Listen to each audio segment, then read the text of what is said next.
ಮರೆಯಾದರೂ ಮಾತನಾಡುವ ಪ್ರಾರ್ಥನಾ ವೀರನು. Praying John hide. ಅಧ್ಯಾಯ 12. ಜಾನ್ ಹೈಡ್ರವರು ಶರೀರದಲ್ಲಿ ಬಲಹೀನರಾಗಿಯೇ ಇದ್ದರು. ಕಿವಿಯು ಸರಿಯಾಗಿ ಕೇಳಿಸುತ್ತಿರಲಿಲ್ಲ. ಆದರೆ ಅವರು ದೇವರ ಕೃಪೆಯ ವರವನ್ನು ಹೊಂದಿದವರು. ಅವರ ಶರೀರದ ಬಲಹೀನತೆಯಲ್ಲಿಯೂ ಕ್ರಿಸ್ತನ ಕೃಪೆಯ ಶಕ್ತಿಯನ್ನು ಪಡೆದಿದ್ದರು. ಅವರು ಪಂಜಾಬಿನ ಗ್ರಾಮಗಳಲ್ಲಿಯೂ ಹಳ್ಳಿ ನಗರಗಳಲ್ಲಿಯೂ ಸುತ್ತಾಡಿದರು. ಅವರು ಆಯಾಸವಿಲ್ಲದೆ ಸುತ್ತಾಡುವುದನ್ನು ಕಂಡ ಜೊತೆ ಸೇವಕರಿಗೆ ಆಶ್ಚರ್ಯವಾಗುತ್ತಿತ್ತು. ಅವರು ಕೂಡ ಅವರನ್ನು ಕಂಡು ಹೊಸ ಉತ್ಸಾಹವನ್ನು ಪಡೆಯುತ್ತಿದ್ದರು. ಅವರು ಮಕ್ಕಳನ್ನು ಪ್ರೀತಿಸುವ ಹಾಗೆ ಆ ಮಕ್ಕಳು ಸಹ ಅವರನ್ನು ಹಾಗೆಯೇ ಪ್ರೀತಿಸುತ್ತಿದ್ದರು. ಅವರು ಹೊರದೇಶದಿಂದ ಬಂದ ಮಿಷನರಿ ಎಂಬ ಭಾವನೆಯೇ ಅವರಿಗೆ ಇರಲಿಲ್ಲ. ಅವರೆಲ್ಲರೂ ಕ್ರಿಸ್ತನ ಪ್ರೀತಿ ಕರುಣೆಗಳನ್ನು ಇವರಲ್ಲಿ ಕಾಣುತ್ತಿದ್ದರು. ಇದಕ್ಕೆ ಒತ್ತಾಸೆಯಾಗಿ ಜಾನ್ ಹೈಡ್ರವರು ಪಂಜಾಬಿಗೆ ಬಂದ ಆರಂಭದ ದಿನಗಳಲ್ಲಿ ನಡೆದ ಒಂದು ಸಂಭವವನ್ನು ಇಲ್ಲಿ ಹೇಳಬಹುದು. ಹೊರದೇಶದಿಂದ ಮಿಷನರಿಗಳಿಗಾಗಿ ಬಂದವರು ಆಯಾಯ ಪ್ರದೇಶಗಳ ಭಾಷೆಯನ್ನು ಕಲಿಯಲೇಬೇಕೆಂಬ ಕಡ್ಡಾಯವು ಆ ದಿನಗಳಲ್ಲಿತ್ತು. ಅದರಂತೆಯೇ ಜಾನ್ ಹೈಡ್ರವರು ಹಿಂದೂಸ್ತಾನಿ ಭಾಷೆಯನ್ನು ಕಲಿತಿದ್ದರು. ಕಲಿಯುತ್ತಿರುವ ಸಮಯದಲ್ಲಿ ಅವರಿಗೆ ಕಿವಿ ಸರಿಯಾಗಿ ಕೇಳಿಸದೆ ಇದ್ದುದರಿಂದ ಭಾಷೆ ಕಲಿಯುವುದು ಅವರಿಗೆ ಕಷ್ಟಕರವಾಗಿ ಕಲಿಯುವುದು ತಡವಾಯಿತು. ಇದರಿಂದ ನೊಂದವರಾಗಿ ಅವರು ತಮ್ಮ ನಂಬಿಕೆಯನ್ನೇ ಕಳೆದುಕೊಂಡು ತಮ್ಮ ರಾಜೀನಾಮೆ ಪತ್ರವನ್ನು ಕಳುಹಿಸಿಕೊಟ್ಟರು. ಈ ವಿಷಯವು ಆ ಗ್ರಾಮದ ಜನರಿಗೆ ತಿಳಿಯಿತು. ತಕ್ಷಣವೇ ಅವರು ಎಲ್ಲರೂ ಒಟ್ಟಾಗಿ ಸೇರಿ ಸಿನೋಡಿಗೆ ಒಂದು ಮನವಿ ಪತ್ರವನ್ನು ಬರೆದರು. ಅದರಲ್ಲಿ ಅವರು ಪೂಜ್ಯರಾದ ಸಭೆಯ ಅಧ್ಯಕ್ಷರಿಗೆ, ನಮ್ಮ ಮಧ್ಯದಲ್ಲಿ ಸೇವೆ ಮಾಡುವುದಕ್ಕಾಗಿ ನೀವು ಆರಿಸಿಕೊಂಡು ಕಳಿಸಿರುವ ಜಾನ್ ಹೈಡ್ರವರು ನಮ್ಮ ಹೃದಯಪೂರ್ವಕವಾದ ಪ್ರೀತಿಗೆ ಪಾತ್ರರಾಗಿದ್ದಾರೆ. ಅವರು ನಮ್ಮ ನಾಲಿಗೆಯಿಂದ ಮಾತನಾಡುವ ಭಾಷೆಯಿಂದ ಮಾತನಾಡದೆ ತಮ್ಮ ಹೃದಯದ ಅಂತರಾಳದ ಭಾಷೆಯಿಂದ ಮಾತನಾಡುತ್ತಾರೆ. ನಾವು ಕೂಡ ಅದನ್ನೇ ಬಯಸುತ್ತೇವೆ. ಆದುದರಿಂದ ತಕ್ಷಣವೇ ಅವರ ರಾಜೀನಾಮೆ ಪತ್ರವನ್ನು ಹಿಂದಕ್ಕೆ ಕಳಿಸಬೇಕೆಂದು ಕೇಳಿಕೊಳ್ಳುತ್ತೇವೆ ಎಂದು ಬರೆದಿದ್ದರು. ಆ ಮಕ್ಕಳ ಹೃದಯದ ಮಿಡಿತವನ್ನು, ಜಾನ್ ಹೈಡ್ರವರ ಮೇಲೆ ಅವರುಗಳು ಇಟ್ಟಿರುವ ಪ್ರೀತಿಯನ್ನು ಕಂಡು ಅಧ್ಯಕ್ಷರಿಗೆ ಸಂತೋಷವಾಯಿತು. ರಾಜೀನಾಮೆ ಪತ್ರವನ್ನು ಅವರು ಅಂಗೀಕರಿಸಲಿಲ್ಲ. ಕ್ರಿಸ್ತನಿಗಾಗಿ ಅಲ್ಲಿಯೇ ಸೇವೆ ಮುಂದುವರಿಸಲು ಅಪ್ಪಣೆ ಕೊಟ್ಟರು. ಇದರಿಂದ ಉತ್ಸಾಹ ಹೊಂದಿದ ಹೈಡ್ರವರು ಆ ಪಂಜಾಬ್ ಭಾಷೆಯನ್ನು ಇನ್ನು ಉತ್ತಮವಾಗಿ ಕಲಿತರು. ಹಿಂದೂಸ್ತಾನಿ ಭಾಷೆಯನ್ನು ಕಲಿತರು. ಮಿಷನರಿ ಸೇವೆಗೆ ಕರೆಯಲ್ಪಟ್ಟ ಅವರು ಆ ಕರೆಗೆ ಯೋಗ್ಯರಾಗಿ ನಡೆದುಕೊಂಡರು. ಅನೇಕ ಮಕ್ಕಳು ಅವರ ಮೂಲಕವಾಗಿ ಕ್ರಿಸ್ತನನ್ನು ಕಂಡುಕೊಂಡರು. ಹಳೆಯ ಪಾಪದ ಜೀವಿತಕ್ಕೆ ಬೆನ್ನು ಹಾಕಿದರು. ರಕ್ಷಣೆ ಎಂಬ ವಸ್ತ್ರವನ್ನು ಹೊದ್ದುಕೊಂಡರು. ಹೊಸ ಜೀವಿತವನ್ನು ಪಡೆದರು. ನೀನು ನನ್ನನ್ನು ಆಶೀರ್ವದಿಸದ ಹೊರತು ನಿನ್ನನ್ನು ಬಿಡುವುದಿಲ್ಲ ಎಂದು ಹೇಳಿ ಹೋರಾಡಿದ ಯಾಕೋಬನಂತೆ ಜಾನ್ ಹೈಡ್ರವರು ಕ್ರಿಸ್ತನ ಪಾದ ಸನ್ನಿಧಿಯಲ್ಲಿ ಕುಳಿತು ಹೋರಾಡಿ ಕಣ್ಣೀರಿನಿಂದ ಪ್ರಾರ್ಥಿಸಿದರು. ಇದರಿಂದಾಗಿ ಪಂಜಾಬ್ ಹಾಗೂ ಸುತ್ತಮುತ್ತಲಿನ ಗ್ರಾಮಗಳಲ್ಲಿ ಒಂದು ದೊಡ್ಡ ಭಕ್ತಿ ಸಂಜೀವನ ಉಂಟಾಯಿತು. ಹೀಗೆ ಮಕ್ಕಳ ಹೃದಯವನ್ನೇ ಚಲಿಸುವಂತೆ ಮಾಡಿದ ಅವರ ಶಕ್ತಿಗೆ ಕಾರಣವಾದ 4 ಮುಖ್ಯ ಗುಣಾತಿಶಯಗಳನ್ನು ಇಲ್ಲಿ ಕೊಟ್ಟಿದೆ. ಮೊದಲನೇದಾಗಿ, ರಕ್ಷಕನಾದ ಕ್ರಿಸ್ತ ಯೇಸುವಿನ ಮೇಲೆ ಹೈಡ್ರವರು ಇಟ್ಟಿರುವ ಅಚಲವಾದ ಪ್ರೀತಿ. ಒಂದು ಸಾರಿ ಅವರ ಅಪ್ಪ ಸ್ನೇಹಿತರು ಹೀಗೆ ಕೇಳಿದರು, ಅವರು ಯಾಕೆ ವಿವಾಹವಾಗಲಿಲ್ಲ? ಅವರ ಸೇವೆಗೆ ಪ್ರೋತ್ಸಾಹ ಕೊಡಲು ಅವರ ಹಿಂದೆ ಅವರ ಪತ್ನಿ ಇದ್ದರೆ ಒಳ್ಳೆಯದಲ್ಲವೇ ಎಂದು ಕೇಳಿದರು. ಜಾನ್ ಹೈಡ್ರವರು ಮುಗುಳುನಗೆ ನಗುತ್ತಾ, ನನ್ನನ್ನು ಅಪರಿಮಿತವಾಗಿ ಪ್ರೀತಿಸುವ ನನ್ನೇಸು ರಾಜನಿಗೆ ನನ್ನ ಸಂಪೂರ್ಣ ಜೀವಿತವನ್ನೇ ಅರ್ಪಿಸಿಬಿಟ್ಟಿದ್ದೇನೆ. ಆದುದರಿಂದ ಆ ಪ್ರೀತಿಗೆ ಬೇರೆ ಯಾರೂ ಭಾಗಿಗಳಾಗುವುದು ನನಗೆ ಇಷ್ಟವಿಲ್ಲ. ಆದುದರಿಂದ ನಾನು ವಿವಾಹವಾಗಲಿಲ್ಲ. ನಾನು ನನ್ನ ದೇವರಿಗೆ ಸ್ವಂತವಾದವನು ಎಂದು ಅವರ ಸ್ನೇಹಿತರಿಗೆ ಉತ್ತರ ಕೊಟ್ಟರು. ಕ್ರಿಸ್ತನೊಂದಿಗೆ ಮಾಡಿಕೊಂಡ ಒಡಂಬಡಿಕೆಯಲ್ಲಿ ಅವರು ದೃಢ ಚಿತ್ತರಾಗಿದ್ದರು. ಪ್ರಾರ್ಥನೆಯಲ್ಲಿ ದೇವರೊಂದಿಗೆ ಅವರು ಕಳೆಯುವ ಸಮಯ ಅವರಿಗೆ ಎಲ್ಲಿಲ್ಲದ ಹರ್ಷ. ಈ ಭಕ್ತಿ ವೈರಾಗ್ಯವು ದೇವರು ಅವರಿಗೆ ದಯಪಾಲಿಸಿದ ವರವೆಂದೇ ಹೇಳಬಹುದು. ನಾವು ನಮ್ಮನ್ನು ರಕ್ಷಕನಾದ ಯೇಸುವಿಗೆ ಸಂಪೂರ್ಣವಾಗಿ ಸಮರ್ಪಿಸಿಕೊಳ್ಳಬೇಕು. ನಮ್ಮ ಜೀವಿತಕ್ಕೆ ಆತನ ವಾಕ್ಯಗಳನ್ನು ಅಳವಡಿಸಿಕೊಳ್ಳಬೇಕು. ಆಗ ಲೋಕದವರು ನಮ್ಮಲ್ಲಿ ಕ್ರಿಸ್ತನ ಸ್ವರೂಪವನ್ನು ಕಾಣುತ್ತಾರೆ. ಜಾನ್ ಹೈಡ್ರವರು ಮಕ್ಕಳನ್ನು ಬಹಳವಾಗಿ ಪ್ರೀತಿಸುತ್ತಿದ್ದರು. ಮುಖ್ಯವಾಗಿ ಯಾವ ಮಕ್ಕಳ ಮಧ್ಯದಲ್ಲಿ ಸೇವೆ ಮಾಡುತ್ತಿದ್ದರೋ ಅವರನ್ನು ತಮ್ಮ ಪ್ರಾಣಕ್ಕಿಂತಲೂ ಹೆಚ್ಚಾಗಿ ಪ್ರೀತಿಸುತ್ತಿದ್ದರು. ಇವರ ಪ್ರೀತಿಯನ್ನು ಅಲಕ್ಷ್ಯ ಮಾಡುವರ ಬಗ್ಗೆಯೂ ಎಂದು ಬೇಸರಪಟ್ಟುಕೊಳ್ಳುತ್ತಿರಲಿಲ್ಲ. ಇವರ ಪ್ರೀತಿಯನ್ನು ದುರುಪಯೋಗಪಡಿಸಿಕೊಳ್ಳುತ್ತಿದ್ದರು.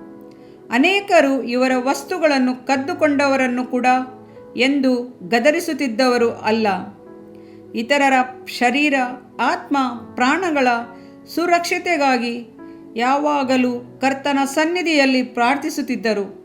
ಅವರ ರಕ್ಷಣೆಗಾಗಿ ಪ್ರಾರ್ಥಿಸುತ್ತಿದ್ದರು. ಕ್ರಿಸ್ತನ ಪ್ರೀತಿಯಲ್ಲಿ ಯಾವಾಗಲೂ ನೆಲೆಗೊಂಡಿದ್ದರು. ಈ ಜನರು ಹೇಗಾದರೂ ಒಬ್ಬನೇ ಸತ್ಯದೇವರಾಗಿರುವ ಕ್ರಿಸ್ತನನ್ನು ಕಂಡುಕೊಳ್ಳಬೇಕೆಂಬುದೇ ಅವರ ಬಯಕೆಯಾಗಿತ್ತು. ಜಾನ್ ಹೈಡ್ರವರು ಕ್ರಿಸ್ತನ ಸೇವೆಯಲ್ಲಿ ಉಪಯುಕ್ತವಾದ ಪಾತ್ರೆಯಾಗಿದ್ದರು. ಜಾನ್ ಹೈಡ್ರವರು ತಮ್ಮ ಜೊತೆ ಮಿಷನರಿ ಸೇವಕರುಗಳನ್ನು ಪ್ರೀತಿಸುತ್ತಿದ್ದರು ಹಾಗೂ ಗೌರವಿಸುತ್ತಿದ್ದರು. ಆದರೆ ಕ್ರಿಸ್ತನನ್ನೇ ಇವರು ಮಹಿಮೆ ಪಡಿಸುತ್ತಿದ್ದರು. ಆತನ ಮಾರ್ಗವನ್ನು ಬಿಟ್ಟು ಎಡಕ್ಕಾದರೂ ಬಲಕ್ಕಾದರೂ ತಿರುಗಿದವರಲ್ಲ. ಅವರ ಜೊತೆ ಸೇವಕರು, ಮಿಷನರಿಗಳಿಗೆ ಇವರನ್ನು ಅರ್ಥ ಮಾಡಿಕೊಳ್ಳುವುದು ಸಾಧ್ಯವೇ ಆಗಿರಲಿಲ್ಲ. ಇವರು ನಿಷ್ಕಪಟಿಗಳಾಗಿದ್ದರು. ಕೆಲವರು ಇವರ ಬಗ್ಗೆ ಅಪಪ್ರಚಾರ ಮಾಡಿದ್ದು ಉಂಟು. ಆದರೆ ಇವರಾದರೂ ಆ ಮಿಷನರಿಗಳ ಬಗ್ಗೆ ಎಂದು ತಪ್ಪಾಗಿಯೋ ಕಠಿಣವಾಗಿಯೋ ಮಾತನಾಡಿದ್ದೇ ಇಲ್ಲ. ಜನರು ಹೈಡ್ರವರು ಎಷ್ಟೋ ಸಾರಿ ಪೆಂಗ್ವರ್ನ್ ಜೋನ್ಸ್ರವರ ಬಳಿಯಲ್ಲಿ ನನ್ನ ಜೊತೆ ಸೇವಕರು ಇನ್ನೂ ನನ್ನನ್ನು ಸರಿಯಾಗಿ ಅರ್ಥ ಮಾಡಿಕೊಳ್ಳಲಿಲ್ಲವಲ್ಲ ಎಂದು ಹೇಳಿಕೊಳ್ಳುತ್ತಿದ್ದರಂತೆ. ಇನ್ನು ಕೆಲವರು ಅವರನ್ನು ಸಿಡುಮೂಂಜಿ ಎನ್ನುತ್ತಿದ್ದರಂತೆ. ಯಾವಾಗಲೂ ಶೋಕಿಸುತ್ತಲೇ ಇರುತ್ತಾರೆ. ಆದರೂ ಅವರನ್ನು ಎಲ್ಲರೂ ಗೌರವಿಸಿ ಅವರ ಕುರಿತು ಒಳ್ಳೆಯ ಸಾಕ್ಷಿಯನ್ನೇ ಹೇಳುತ್ತಿದ್ದರು. ನನ್ನ ಸೇವೆಯಲ್ಲಿ ಪ್ರತಿದಿನವೂ ದೇವರಿಂದ ಬಲವನ್ನು, ಶಕ್ತಿಯನ್ನು ಹೊಂದಿಕೊಳ್ಳುವೆನು ಎನ್ನುತ್ತಿದ್ದರು. ನನ್ನನ್ನು ಬಿಟ್ಟು ನೀವು ಏನು ಮಾಡಲಾರಿರಿ ಎಂದು ದೇವರು ಹೇಳಿದ ಮಾತು ಎಷ್ಟು ಸತ್ಯವೆಂದು ಹೇಳುತ್ತಿದ್ದವರು. ಹಾಗೂ ದೇವ ಸೇವಕರೆಲ್ಲರೂ ಒಂದುಗೂಡಿ ಮಕ್ಕಳೆಲ್ಲರ ಆತ್ಮಗಳ ರಕ್ಷಣೆಗಾಗಿಯೂ ಅವರೆಲ್ಲರ ಒಳ್ಳೆಯ ಜೀವಿತಕ್ಕಾಗಿಯೂ ವಿಶೇಷವಾಗಿ ಪ್ರಾರ್ಥಿಸುತ್ತಿದ್ದುದು ಉಂಟು. ಜಾನ್ ಹೈಡ್ರವರು ಯಾವಾಗಲೂ ಎಲ್ಲ ಕಾರ್ಯಗಳಿಗಾಗಿಯೂ ದೇವರಿಗೆ ಸ್ತುತಿ ಸ್ತೋತ್ರಗಳನ್ನು ಸಲ್ಲಿಸುತ್ತಿದ್ದರು. ದೇವರನ್ನು ಸಂಪೂರ್ಣವಾದ ಹೃದಯದಿಂದಲೂ ಪೂರ್ಣ ಬುದ್ಧಿ ಶಕ್ತಿಯಿಂದಲೂ ಪ್ರೀತಿಸುವವರಿಗೆ ಎಲ್ಲವೂ ಒಳ್ಳೆಯದಾಗಿಯೇ ಇರುತ್ತದೆ. ಆತನ ಪ್ರೀತಿಯಿಂದ ಈ ಲೋಕದ ಯಾವ ಶಕ್ತಿಯಿಂದಲೂ ನಮ್ಮನ್ನು ಬೇರ್ಪಡಿಸುವುದು ಸಾಧ್ಯವಿಲ್ಲ. ಆದುದರಿಂದ ಅವರು ಎಂದಿಗೂ ದೇವರ ಸನ್ನಿಧಿಯಲ್ಲಿ ಗುಣಗುಟ್ಟಿದವರೇ ಅಲ್ಲ. ಈ ಲೋಕದ ಯಾವ ಕಾರ್ಯಗಳಿಗಾಗಿಯೂ ಅವರು ಚಿಂತಿಸುತ್ತಲೇ ಇರಲಿಲ್ಲ. ಅವರನ್ನು ಇತರರು ನಿಂದಿಸಿದಾಗಲೂ ಅವರ ಆರೋಗ್ಯವು ಕೆಟ್ಟದರೂ ಸಹ ಅವರು ಕಳವಳ ಪಡುತ್ತಿರಲಿಲ್ಲ. ಆದುದರಿಂದ ಅವರು ಯಾವಾಗಲೂ ಹರ್ಷ ಹೃದಯದಿಂದ ದೇವರಿಗೆ ಸ್ತುತಿ ಸ್ತೋತ್ರಗಳನ್ನು ಸಮರ್ಪಿಸುತ್ತಿದ್ದರು. ಒಬ್ಬನು ತನ್ನನ್ನು ಕ್ರಿಸ್ತನ ಸೇವೆಗೆಂದು ಸಮರ್ಪಿಸಿಕೊಂಡರೆ ಸಂಪೂರ್ಣವಾಗಿ ತನ್ನನ್ನು ಅರ್ಪಿಸಿಕೊಳ್ಳಬೇಕೆಂದು ಅವರು ಯಾವಾಗಲೂ ಹೇಳುತ್ತಿದ್ದುದುಂಟು. ಭಕ್ತರಾದ ಜಾನ್ ಹೈಡ್ರವರನ್ನು ನೋಡಿ ಕೆಲವರು, ಅಯ್ಯ, ಇಷ್ಟು ಬಲಹೀನ ಸ್ಥಿತಿಯಲ್ಲಿಯೂ ಇಷ್ಟು ಕಷ್ಟಪಡುವಿರಲ್ಲ, ನಿಮ್ಮ ಜೀವನವನ್ನೇ ಸವೆಸುತ್ತಿರುವಿರಲ್ಲ, ನಮಗೆ ಭಯವಾಗುತ್ತದೆ ಎಂದು ಆಗಾಗ್ಗೆ ಹೇಳುತ್ತಿದ್ದುದುಂಟು. ನಮ್ಮ ರಕ್ಷಕನಾದ ಯೇಸು ಯೆರೂಸಲೇಮಿನ ಬೀದಿಗಳಲ್ಲಿ ಮಕ್ಕಳಿಗಾಗಿ ಪರಿತಪಿಸುತ್ತಾ ಸಾಗಿದನು. ಹಾಗೆಯೇ ಜಾನ್ ಹೈಡ್ರರ್ ಅವರು ಕೂಡ ತನ್ನ ಪರಮ ತಂದೆಯಾದ ಯೇಸುಕ್ರಿಸ್ತನಂತೆ, ಪರಿಶುದ್ಧ ಪೌಲನಂತೆ ಮಕ್ಕಳಿಗಾಗಿ ಕಣ್ಣೀರು ಬಿಟ್ಟರು. ಅವರ ಪ್ರಾರ್ಥನೆಯ ಶಕ್ತಿಯಿಂದ ತುಂಬಿದ ಸೇವೆಯು ಮನುಷ್ಯನ ಹೃದಯವನ್ನೇ ಅಲುಗಾಡಿಸಿದಂಥ ಸೇವೆಯ ರಹಸ್ಯ ಇದೆ. ಅವರು ಈಗಲೂ ನಮ್ಮೊಂದಿಗೆ ಮಾತನಾಡುತ್ತಿದ್ದಾರೆ. ನಾವು ಕೂಡ ನಮ್ಮ ಪ್ರಾರ್ಥನೆಯ ಜೀವಿತದಲ್ಲಿ ಶಕ್ತಿಯನ್ನು ಪಡೆಯೋಣ, ಬೆಳೆಯೋಣ. ನಾವು ಕ್ರಿಸ್ತನನ್ನು ಸಿಲುಬೆಗೆ ಜಡಿಯಲ್ಪಟ್ಟ ಕ್ರಿಸ್ತನನ್ನು ಮುಖಾಮುಖಿಯಾಗಿ ದರ್ಶನ ಮಾಡಿ ಬಲವನ್ನು ಹೊಂದಿ ಆತನ ಪರಿಶುದ್ಧ ಸಮ್ಮುಖದಿಂದ ಹೊರಟು ಪಾಪದಲ್ಲಿಯೂ ನಾಶನದಲ್ಲಿಯೂ ಇರುವಂಥ ಈ ಲೋಕವನ್ನು ಸಂಧಿಸೋಣ. ಎಲ್ಲ ಮಕ್ಕಳನ್ನು ಕ್ರಿಸ್ತನ ಮಂದೆಗೆ ಸೇರಿಸೋಣ. ಬಲವಂತ ಮಾಡಿ ಕರೆಯೋಣ. ಅನೇಕರನ್ನು ಕ್ರಿಸ್ತನ ಬಳಿಗೆ ಕರೆತರುವುದ ಮೂಲಕ ಆತನ ಶಕ್ತಿಯನ್ನು ಹೊಂದೋಣ. ಆಮೆನ್. ಇದರಿಂದ ನಿನ್ನ ದೇಹಕ್ಕೆ ಆರೋಗ್ಯವು, ಎಲುಬುಗಳಿಗೆ ಸಾರವು ಉಂಟಾಗುವವು. ಜ್ಞಾನೋಕ್ತಿಗಳು 3ನೇ ಅಧ್ಯಾಯ 8ನೇ ವಾಕ್ಯ. ಪ್ರಿಯ ವೀಕ್ಷಕರೇ ಮತ್ತು ಕರ್ತನಲ್ಲಿ ಸಹೋದರ ಸಹೋದರಿಯರೇ, ನೀವು ನಮ್ಮ ಈ ಕಾರ್ಯಕ್ರಮವನ್ನ ವೀಕ್ಷಿಸಿದ್ದಕ್ಕಾಗಿ ದೇವರ ನಾಮದಲ್ಲಿ ನಿಮಗೆ ವಂದನೆಗಳು. ದೇವರ ವಾಕ್ಯವು ನಮ್ಮ ಎಲುಬಿಗೆ ಬಲವು ಸಾರವೂ ಆಗಿದೆ ಎಂದು ಸತ್ಯವೇದವು ಹೇಳುವಂತೆ ಈ ಕಾರ್ಯಕ್ರಮವು ನಿಮಗೆ ಆಶೀರ್ವಾದಕರವಾಗಿದೆ ಎಂದು ನಂಬುತ್ತೇವೆ. ಪ್ರಿಯ ವೀಕ್ಷಕರೇ, ನಮ್ಮ ಈ ಸೇವೆಗಾಗಿ ಪ್ರಾರ್ಥಿಸಿರಿ ಮತ್ತು ಎಲ್ಲಾ ಕಾರ್ಯಕ್ರಮಗಳನ್ನ ಇತರರೊಂದಿಗೆ ಶೇರ್ ಮಾಡಿರಿ. ಅದೇ ರೀತಿಯಾಗಿ ನಮ್ಮ ಈ ಯೂಟ್ಯೂಬ್ ಚಾನೆಲ್ ಅನ್ನು ಸಬ್ಸ್ಕ್ರೈಬ್ ಮಾಡಿರಿ ಹಾಗೂ ಲೈಕ್ ಮಾಡಿ. ನಿಮ್ಮ ಅನಿಸಿಕೆಗಳನ್ನು ಕಮೆಂಟ್ ಬಾಕ್ಸ್ನಲ್ಲಿ ನಮಗೆ ತಿಳಿಯಪಡಿಸಿ. ನಮ್ಮ ಸಂಖ್ಯೆ 7022104605. ಈ ಸಂಖ್ಯೆಗೆ ಕರೆ ಮಾಡಿರಿ. ಒಬ್ಬ ಪಾಪಿಯ ಪ್ರಾರ್ಥನೆ. ಯೇಸುವನ್ನು ರಕ್ಷಕನಾಗಿ ಅಂಗೀಕರಿಸಲು ಮಾಡಬೇಕಾದ ಪ್ರಾರ್ಥನೆ. ಪ್ರಿಯ ಪರಲೋಕದ ತಂದೆಯೇ, ಯೇಸುವಿನ ಹೆಸರಿನಲ್ಲಿ ನಾನು ನಿನ್ನ ಬಳಿಗೆ ಬಂದಿದ್ದೇನೆ. ನನ್ನ ಬಳಿಗೆ ಬರುವವರನ್ನು ನಾನು ತಳ್ಳಿಬಿಡುವುದೇ ಇಲ್ಲ. ಯೋಹಾನ 6:37 ಎಂದು ನಿನ್ನ ವಾಕ್ಯ ಹೇಳುತ್ತದಲ್ಲ. ಆದ್ದರಿಂದ ನೀನು ನನ್ನನ್ನು ತಳ್ಳಿಬಿಡದೆ ನನ್ನನ್ನು ಸೇರಿಸಿಕೊಳ್ಳುವಿ ಎಂದು ನನಗೆ ಗೊತ್ತಿದೆ. ಆದ್ದರಿಂದ ನಾನು ನಿನಗೆ ಸ್ತೋತ್ರ ಮಾಡುತ್ತೇನೆ.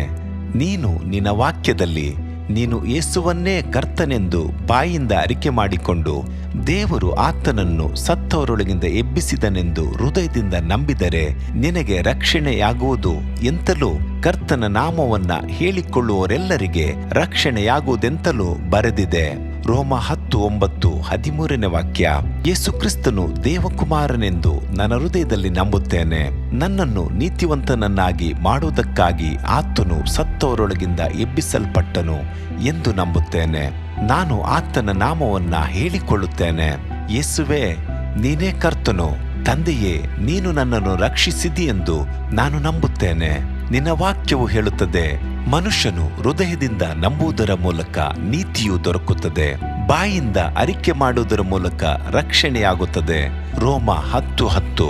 ನಾನೀಗ ನನ್ನ ಹೃದಯದಲ್ಲಿ ನಂಬುತ್ತೇನೆ ಹಾಗೂ ಯೇಸುವೇ ನನ್ನ ಕರ್ತನೆಂದು ಅರಿಕೆ ಮಾಡುತ್ತೇನೆ. ಆದುದರಿಂದ ನಾನೀಗ ರಕ್ಷಣೆ ಹೊಂದಿದ್ದೇನೆ. ಅಪ್ಪಾ ತಂದೆಯೇ, ನಿನಗೆ ಸ್ತೋತ್ರ. ಲೂಕನು ಬರೆದ ಸುವಾರ್ತೆ 11ನೇ ಅಧ್ಯಾಯದಲ್ಲಿ ಬರೆದಿರುವಂತೆ, ನಿಮ್ಮಲ್ಲಿ ತಂದೆಯಾದವನು ಮೀನನ್ನು ಕೇಳುವ ಮಗನಿಗೆ ಮೀನು ಕೊಡದೆ ಹಾವನ್ನು ಕೊಡುವನೆ? ಅಥವಾ ತತ್ತಿಯನ್ನು ಕೇಳಿದರೆ ಚೇಳನ್ನು ಕೊಡುವನೆ? ಹಾಗಾದರೆ ಕೆಟ್ಟವರಾದ ನೀವು ನಿಮ್ಮ ಮಕ್ಕಳಿಗೆ ಒಳ್ಳೆ ಪದಾರ್ಥಗಳನ್ನ ಕೊಡಬಲ್ಲವರಾದರೆ ಪರಲೋಕದಲ್ಲಿರುವ ನಿಮ್ಮ ತಂದೆಯು ತನ್ನನ್ನು ಬೇಡಿಕೊಳ್ಳುವವರಿಗೆ ಎಷ್ಟೋ ಹೆಚ್ಚಾಗಿ ಪವಿತ್ರಾತ್ಮ ವರವನ್ನ ಕೊಡುವವನಲ್ಲವೇ ಅಂದನು. ತಂದೆಯೇ, ನೀನು ಕೇಳಿಕೊಳ್ಳುವವರಿಗೆ ಪವಿತ್ರಾತ್ಮನ ವರವನ್ನು ಹೇರಳವಾಗಿ ಕೊಡುವಾತನಾಗಿದ್ದಿ. ಆದ್ದರಿಂದ ನನ್ನ ಮೇಲೆಯೂ ನಿನ್ನ ಆತ್ಮನನ್ನು ಸುರಿಸಬೇಕಾಗಿ ಬೇಡಿಕೊಳ್ಳುತ್ತೇನೆ. ಕೀರ್ತನೆ 81:10 ಬರೆದಿದೆ, ಅಗಲವಾಗಿ ಬಾಯಿದೆರೆಯಿರಿ, ಅದನ್ನು ತುಂಬಿಸುವೆನು. ಕರ್ತನೇ, ನನ್ನನ್ನು ಪವಿತ್ರಾತ್ಮನಿಂದ ತುಂಬಿದಂತ ನೀನು ನನ್ನನ್ನು ಅನ್ಯ ಭಾಷೆಯ ವರದಿಂದಲೂ ತುಂಬುವವನಾಗಿದ್ದಿ ಎಂದು ನಂಬುತ್ತೇನೆ.